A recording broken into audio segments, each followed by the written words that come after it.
Angular Bangla টিউটোরিয়ালে স্বাগতম। এই টিউটোরিয়াল থেকে আপনি শিখতে পারবেন কিভাবে একটি অ্যাঙ্গুলার অ্যাপ্লিকেশনে lazy loading feature module set up করতে হয়। তো প্রথমেই আমি একটি অ্যাঙ্গুলার অ্যাপ্লিকেশন তৈরি করে নেব। আমি অ্যাপ্লিকেশনটি তৈরি করব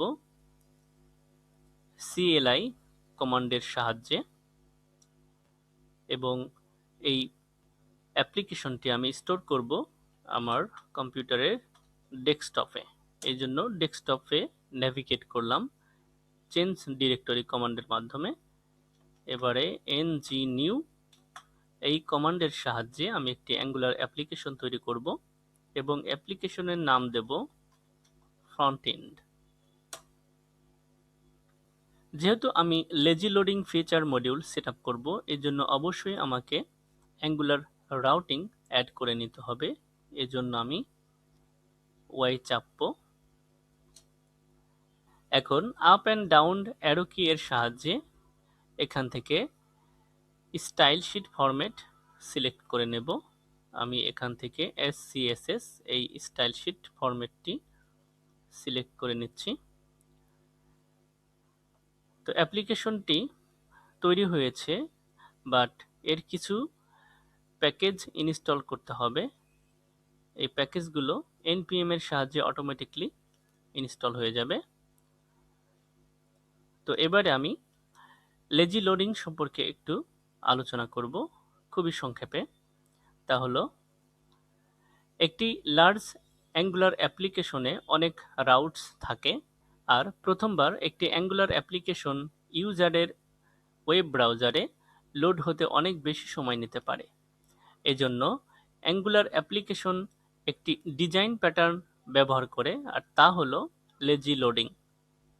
লেজি লোডিং প্রাথমিক বান্ডিলের আকার ছোট রাখতে সাহায্য করে, যা লোডের সময় অর্থাৎ ওয়েব পেজে অ্যাপ্লিকেশন লোডিং এর সময় কমাতে সাহায্য করে। লেজি লোডিং অ্যাপ্লিকেশনে জাভাস্ক্রিপ্ট কম্পোনেন্টকে স্প্লিট করে জাভাস্ক্রিপ্ট চাঙ্ক তৈরি করে অ্যাপ্লিকেশনের ব্রাউজিং স্পিড বৃদ্ধি করে।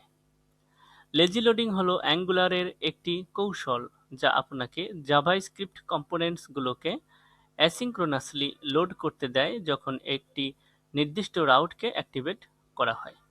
তো এবারে আমি এই অ্যাঙ্গুলার অ্যাপ্লিকেশনের রুট ডিরেক্টরিতে নেভিগেট করব সিডি কমান্ডের সাহায্যে এভাবে। এখন এই ফ্রন্ট এন্ড এই অ্যাপ্লিকেশনটিকে একটি কোড এডিটরে ওপেন করব। এক্ষেত্রে আমি ভিজুয়াল স্টুডিও কোড এই আইডিটি ব্যবহার করব। এবারে এই সোর্স ফোল্ডারটিকে এক্সপ্যান্ড করতে হবে।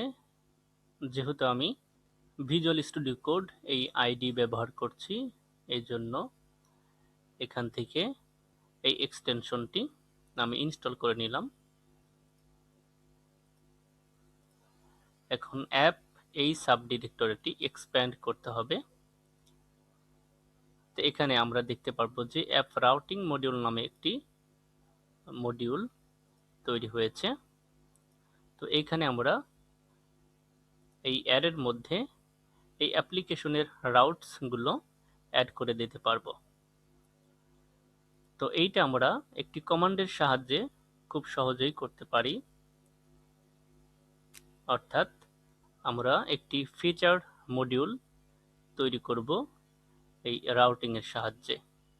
তো এটা সরাসরি আমরা এই কমান্ড লাইনের সাহায্যেই করতে পারি।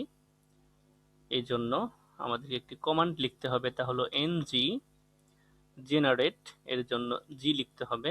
এবং যেহেতু আমরা একটি মডিউল তৈরি করব, তার জন্য এখানে m লিখলেই হবে এবং সরাসরি মডিউল লিখলেও হবে। এরপরে আমরা এই মডিউলের একটি নাম দেব। এখানে আমি নাম দিচ্ছি কাস্টমার।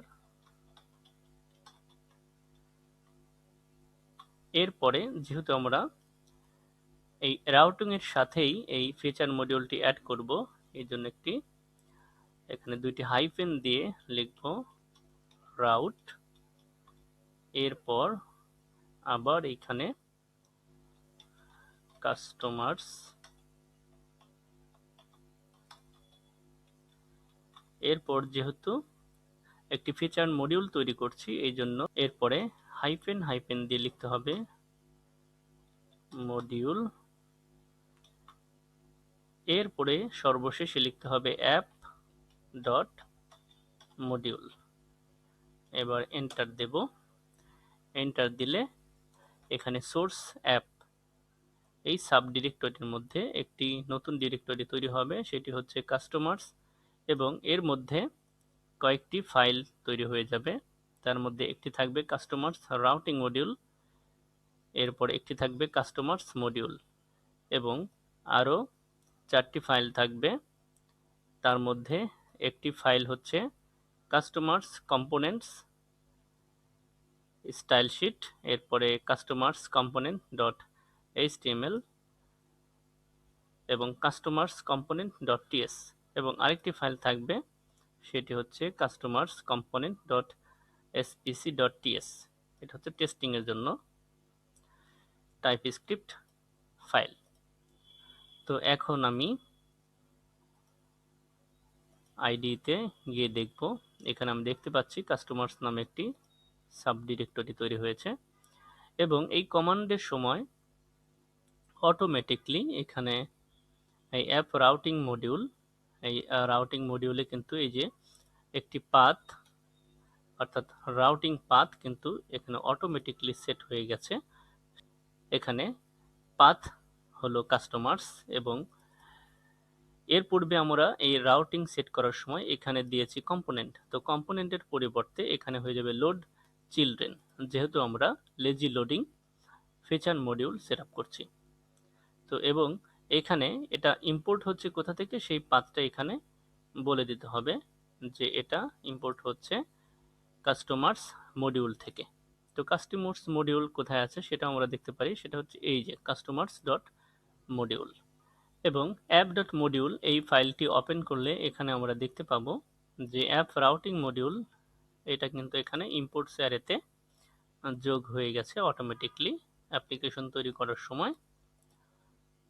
তো এখন আমরা ইচ্ছা করলে আরও একটি ফিচার মডিউল এই রাউটিং এর সাথে তৈরি করতে পারি একই কমান্ডের মাধ্যমে। শুধু এখানে এই মডিউলের নেমটি আমি চেঞ্জ করে দেব। এখানে যেহেতু কাস্টমার্স লিখেছি, আমি এখানে লিখব অর্ডার্স, এখানেও লিখব অর্ডার্স।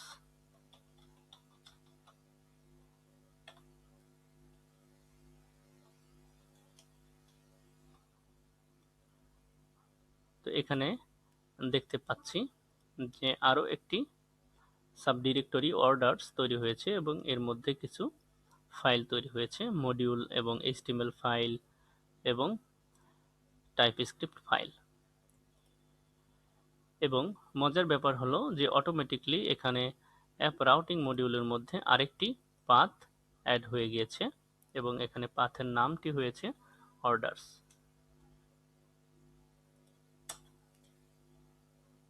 এখন যে রাউট তৈরি করলাম এই রাউটগুলো ব্যবহার করার জন্য আমি ইউজার ইন্টারফেস সেট আপ করবো।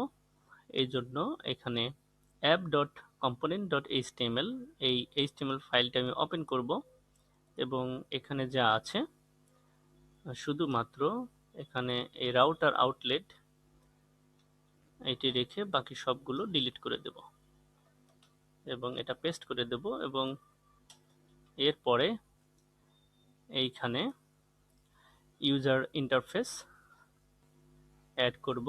তো প্রথমেই আমি এই অ্যাপ্লিকেশনের যে টাইটেল নেম সেটি প্রদর্শন করার জন্য একটি হেডিং ট্যাগ নেব, এবং এর মধ্যে এই ডাবল কার্লি ব্র্যাকেটের মধ্যে লিখে দেব টাইটেল। এই টাইটেলটি মূলত app dot component dot T S এই ফাইলের মধ্যে আছে টাইটেল। তো এখানে আমি এই টাইটেলের নেমটি আমি চেঞ্জ করে দিতে পারি।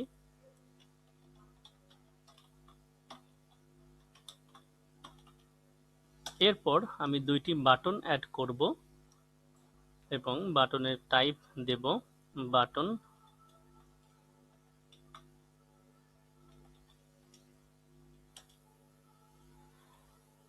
এবং এর মধ্যে রাউটার লিংক অ্যাড করে দেব। রাউটার লিংক, এখানে প্রথম যে রাউটার লিংক অ্যাড করব সেটি হচ্ছে এইখান থেকে কাস্টমার্স, শুরুতে একটি স্ল্যাশ দিয়ে নিতে হবে,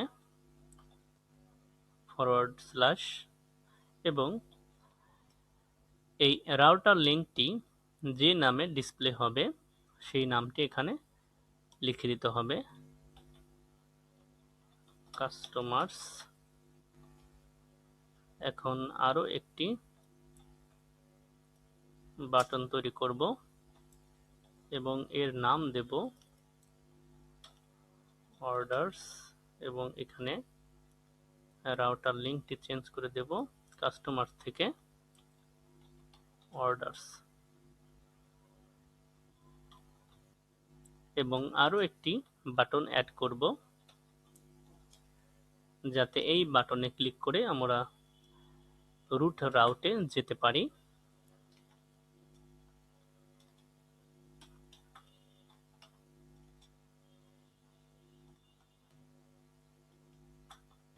এজন্য অ্যাপ রাউটিং মডিউল এটি ওপেন করতে হবে এবং এইখানে আরেকটি পাথ সেট আপ করে নিতে হবে।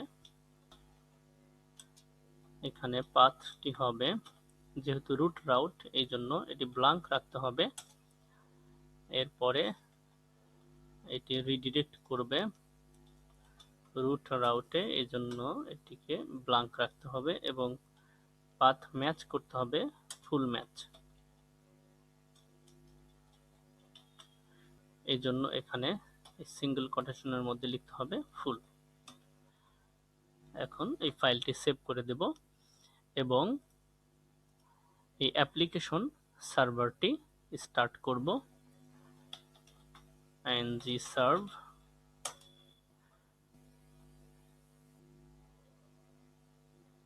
তো এবার এই অ্যাপ্লিকেশনটিকে একটি ওয়েব ব্রাউজার থেকে ব্রাউজ করব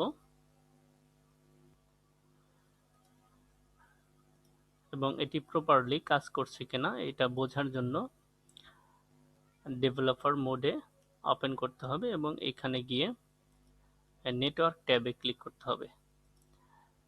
এখানে কিন্তু আমরা কোনো জাভাস্ক্রিপ্ট লোড অবস্থায় দেখতে পাচ্ছি না।